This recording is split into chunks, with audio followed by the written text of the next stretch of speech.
সবাই রিভিউ নিয়ে অনেক চিন্তিত।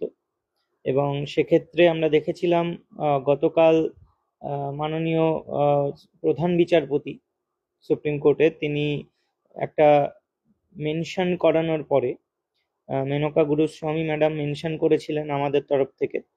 তো সেটা মেনশন করানোর পরে তিনি বলেছিলেন যে আহ, একটা বেঞ্চ গঠন করে দেবেন এবং সেই বেঞ্চটা কনস্টিটিউট হলে তারপরে সেখানে বাকি প্রসেসটা হবে। তো সেটা আহ, করার পরে বা বলার পরে অনেকে পজিটিভ হয়েছিলেন। এবং সেক্ষেত্রে আজকে আমরা দেখতে পেয়েছি যে 4 তারিখে টেন্টেটিভলি লিস্টেড করা হয়েছে। সেটা 4-এই হবে নাকি 4 থেকে 8-এর মধ্যে যে কোনো ডেটে হতে পারে, সেটা পরবর্তীতে কজ লিস্ট প্রকাশ পেলে বা সেখানে দিলে আমরা জানতে পারবো। আহ, প্রথমত যে বিষয়টা মানে রিভিউ নিয়ে বলার কথা, সেটা ব্যাপারটা একটাই যে দেখুন, অনেক খবর পাওয়া যাবে, অনেক খবর আসবে, কিন্তু আমার মনে হয় খুব অতি উৎসাহিত হওয়ার কিছু নেই। সংযত থাকতে হবে। পজিটিভিটি অবশ্যই অনেক রয়েছে, সেগুলো তে নজর রাখতে হবে কিভাবে এই পজিটিভিটিটাকে একেবারে আমাদের জয়ের দিকে নিয়ে যাওয়া যায় সেটার কথা ভাবতে হবে।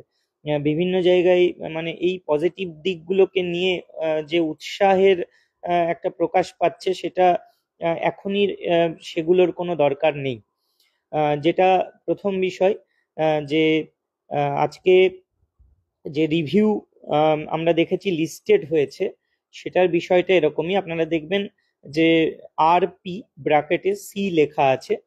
আসলে ব্যাপারটা হচ্ছে চেম্বার হিয়ারিং। এই বিষয়টা পুরোটাই চেম্বারে হবে। এবার সেটা 4-এ হবে নাকি যে কোনো অন্য ডেটে হবে, সেটা একেবারে ফাইনাল লিস্টিং এ বোঝা যাবে।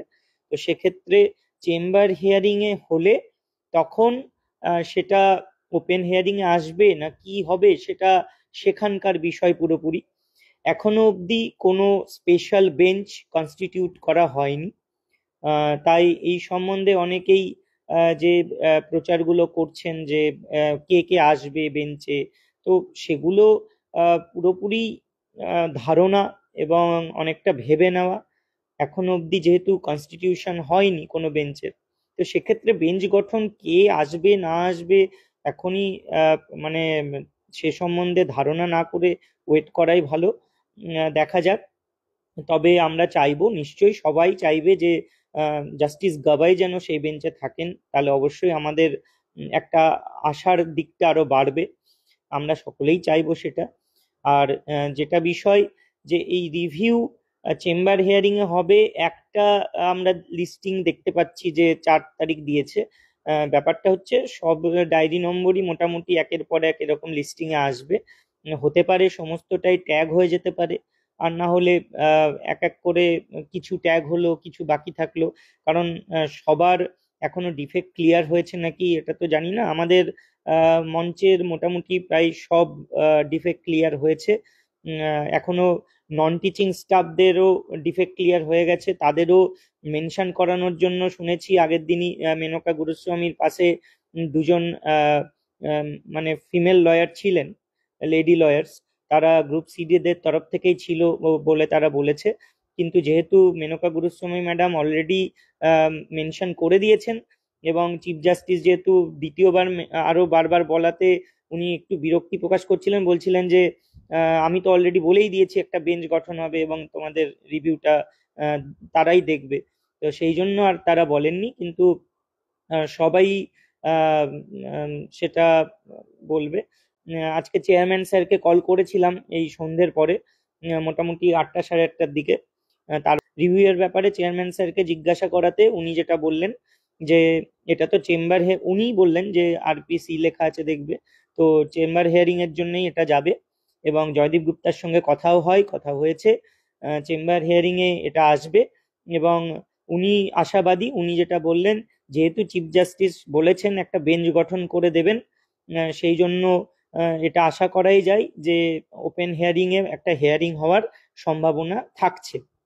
আহ, সেটা উনি আশাবাদী হয়েই বললেন। এবং হয়তো লয়াররাও তাকে সেটাই জানিয়েছেন যে এই আশার দিকটা রয়েছে। তাই আশা অবশ্যই আছে, পজিটিভিটি অবশ্যই আছে, কিন্তু ওই উৎসাহের জায়গাটা নেই।